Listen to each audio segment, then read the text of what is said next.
What do you think about when he made the remarks about Ground Zero and the mosque?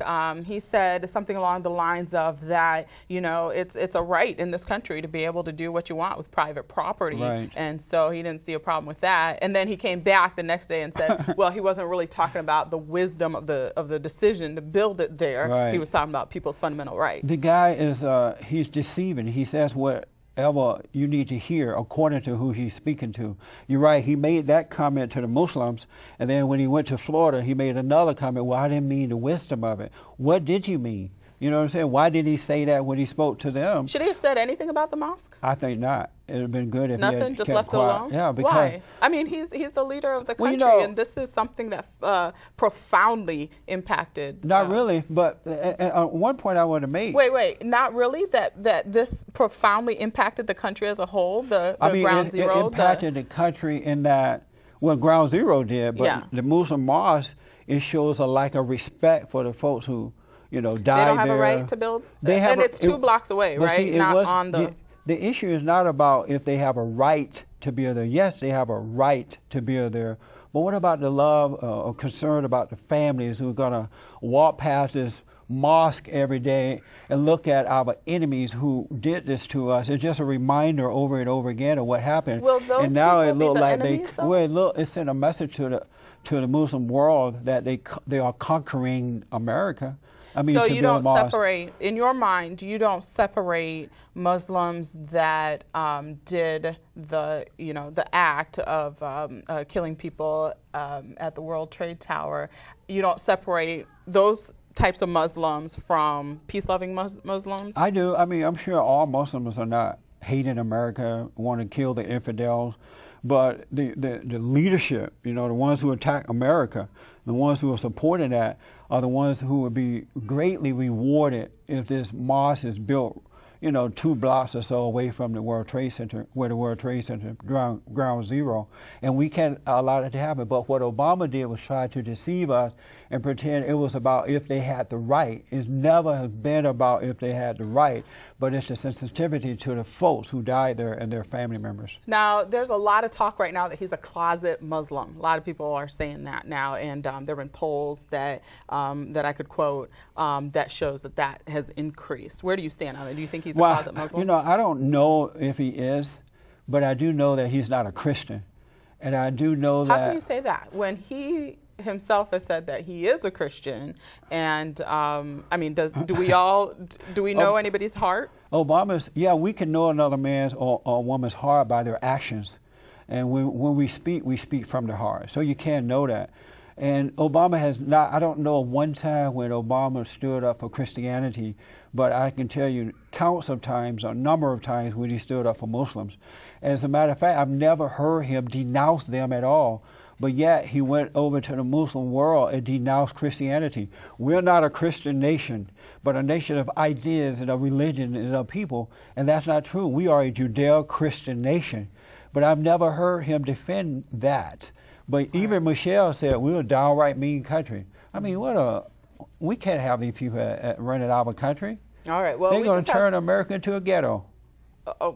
That is pretty strong words, and some people might call that kind of racist on your part to say that, the black president turning America a ghetto. I mean, how would you respond to that? Look at what he's doing. All you have to do is take a look. He's turning us into a socialist society, and black leadership have done that to Detroit, Gary, Indiana, South Central Los Angeles, wherever liberal black leadership are in control, it turns into a ghetto. They don't make it better, they make it worse. Wow, some strong words there, Reverend Peterson. But we have to speak the truth so that it change. It's not personal, it's just the truth.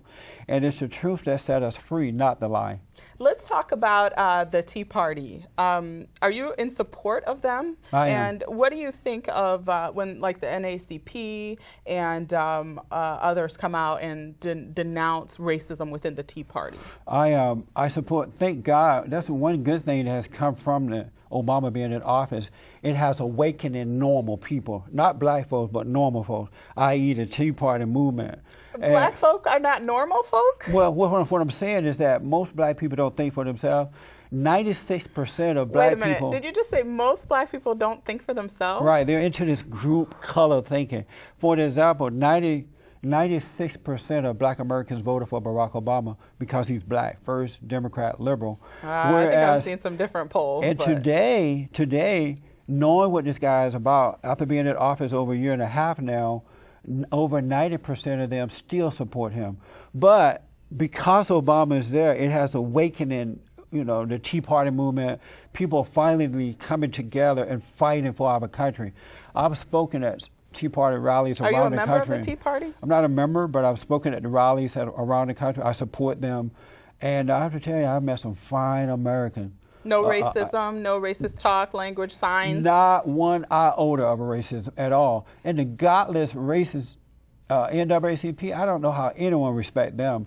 The godless racist and the NAACP? Yeah, they're going to... Tell us how you really feel. They're going to draw up a resolution condemning the Tea Party movement, while at the same time the new Black Panther Party is talking about killing the white crackers and every iota of their babies and every iota of them. Neither Michelle Obama, who spoke at their last convention, or the NAACP condemned that at all. But they're going to go with no evidence at all and try to condemn the Tea Party movement. That's hypocrisy. So you see it the other way around. You see the NAACP, the Jesse Jacksons, the Al Sharptons as the racists, and not the Tea Party. Absolutely. Wow, that's strong. Yeah, it's the truth, though. I mean, these guys have used racism. They are poverty pimps, race hustlers, and they have used racism to divide and conquer, to profit for themselves. All right, we just have a couple minutes left. So you, what about Dr. Laura? You put out a statement saying she should not have apologized. Not at all. I was so disappointed that she did, because she told that woman the truth. She said the N-word 11 times on her show. But she used the word to make a point.